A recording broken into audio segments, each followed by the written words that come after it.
Welcome back to my channel. तो next chapter में यहाँ पे दिखाया जाता है जो यहाँ पे हमारा ह्यूंग रहता है, बताता है कि झूठ भी कभी कभी इतना घिनौना हो जाता है कि उसे हकीकत समझ लेते हैं। और यहाँ पे नेक्स्ट सीन में हमें चायोंग को दिखाया जाता है। वो पूछता है कि तुम्हारी तबीयत तो सही है, तो सामने से अंजू बोलता है हाँ।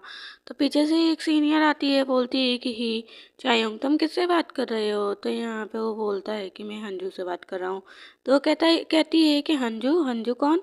वो लड़का क्या जो यहाँ पे, जो वो बच्चा क्या जो यहाँ पे हमेशा चुपचाप रहता है, उसका कोई फ्रेंड भी नहीं है। इतनी अजीब पर्सन से तुम क्यों बात कर रहे हो? तो यहाँ पे वो कहता है कि क्यों, वो अजीब क्यों है। तो यहाँ पे वो बोलती है कि उसका जो है कोई भी फ्रेंड नहीं है। तो वो कहता है कि फ्रेंड नहीं है तो मतलब क्या है उससे, मतलब वो अजीब है। तो कहता है कि बीच में सेमेस्टर छोड़ने से मतलब ये नहीं होता कि फ्रेंड नहीं है तो वो अजीब हो गया। तो यहाँ पे वो कहती है कि अरे वो फर्स्ट सेमेस्टर से ही ऐसा है कि वो अजीब है। तो यहाँ पे वो बोलता है तो उसकी फ्रेंड तो है ही, गायूं क्यों, एक दो फ्रेंड तो उसके हैं ही। तो यहाँ पे वो बोलती है कि गायूं वो अगर किसी को अलग थलग कर दिया जाए किसी सब्जेक्ट में, वो बिल्कुल अलग रहे, कोई भी उसका साथी ना हो, तो भला उसके पास कोई मजबूरी ही होगी कि वो उसके पास जाएगी और फ्रेंडशिप करेगी। तो यहाँ पे वो बोलती है कि वो शुरू से ही ऐसा है। और एक अगर शर्मीला बच्चा भी रहता ना तो उसके एक दो तीन चार फ्रेंड तो रहती ही हैं। यहाँ पे वो नोटिस करता है चायों कि उससे पहले भी एक पर्सन ने, मतलब उस रेड हेयर वाले ने भी बोला था कि वो बहुत अलग थलग रहता है, उससे उसके ऊपर दया भावना क्यों दिखाना। तो यहाँ पे वो बोलती है कि देखो वो हमेशा ऐसा ही रहता है कि उसका कोई फ्रेंड ही नहीं है, वो बहुत शांत रहता है। और तुम हो कि तुम उसके फ्रेंड बने हो। तो यहाँ पे वो बोलता है क्योंकि वो प्यारा है और वो क्यूट है, इसलिए मैं उसका फ्रेंड हूँ, और कोई बात नहीं है। और यहाँ पे वो मुस्कुराता है। नेक्स्ट सीन में हमें यहाँ पे दिखाया जाता है हमारे हंजू का घर। यहाँ पे उन दोनों में बात हो रही होती है कि अगर हम नहीं जाएंगे तो क्या हमें यहाँ पे कुछ साफ सफाई काम नहीं कर लेना चाहिए। तो यहाँ पे जो हयोंग रहता है वो कहता है कि साफ सफाई, और वो कहता है कि लेकिन किस रूम की। तो वो बोलता है कि अरे यही वाली रूम जो पूरी तरीके से बुक से भरी हुई है। तो क्या आपको एक अच्छा रूम नहीं चाहिए? मेरा रूम तो काफ़ी छोटा है, कब तक आप रहोगे उसमें।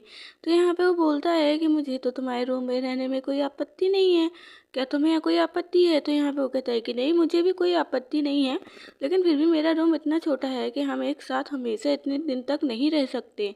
तो यहाँ पे वो कहता है लेकिन, तो वो कहता है कि चलो अगर तुम्हें लगता है तो, लेकिन मुझे कोई दिक्कत नहीं थी कि हाँ हम एक रूम में रहें।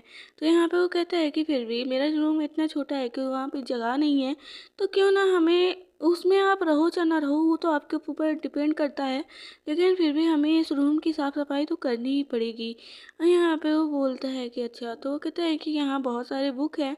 तो यहाँ पे वो कहता है कि हाँ, क्योंकि मेरे फादर जो हैं पहले बहुत अच्छे मतलब स्टडी में इतने अच्छे थे और उनको बुक पढ़ने का शौक था, इसलिए वो जो है यहाँ पे बहुत सारे बुक रखे हैं, तो हमें जो है यहाँ पे ये सब हटाना ही होगा। तो यहाँ पे वो कहता है कि ठीक है। तो वो कहता है कि अगर मैंने यहाँ पे क्लीनिंग कर दिया तो जो मेरा रूम है उसमें जो सामान है कुछ, हम यहाँ पे शिफ्ट कर सकते हैं, फिर हम अपने रूम में आराम से रह सकते हैं, हमें भी कोई दिक्कत नहीं होगी। क्योंकि देखिए ह्यूंग शिफ्ट तो करना ही होगा, हमें ये रूम क्लीन तो करना ही होगा। डैड ने वैसे पहले, बहुत पहले बोला था कि ये जो बुक हैं ये उपयोगी नहीं है तो तुम इन्हें बेच सकते हो, लेकिन मैंने ही जो है दिन पे दिन बातों को टालता गया, इसलिए जो है अब ये इतने सारे हो चुके हैं।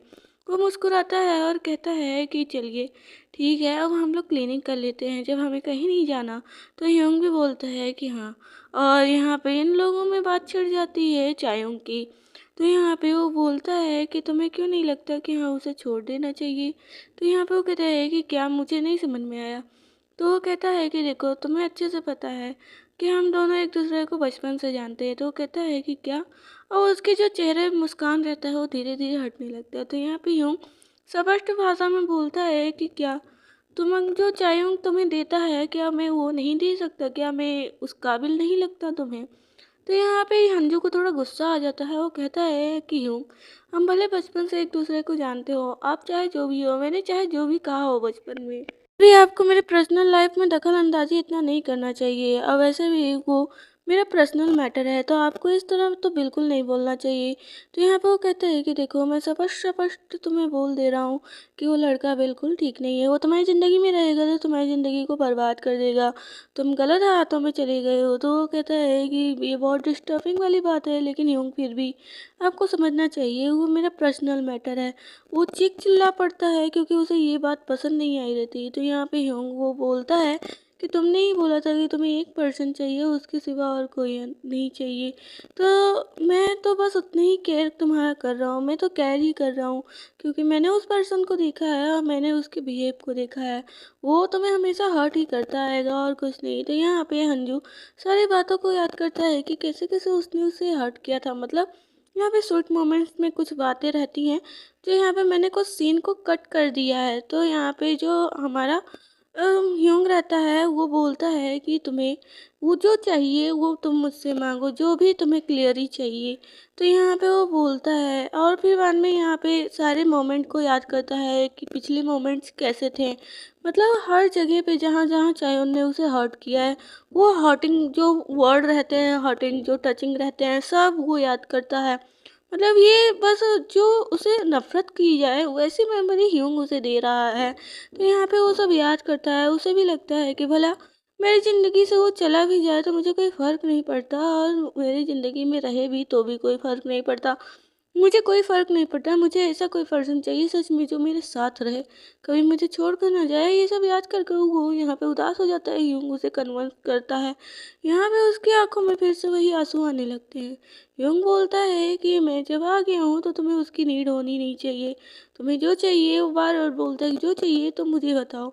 मैं क्या उसके बदले में रह नहीं सकता? क्या मैं उसके बदले में वो चीज़ें नहीं दे सकता जो तुम्हारी आवश्यकता के अनुसार है?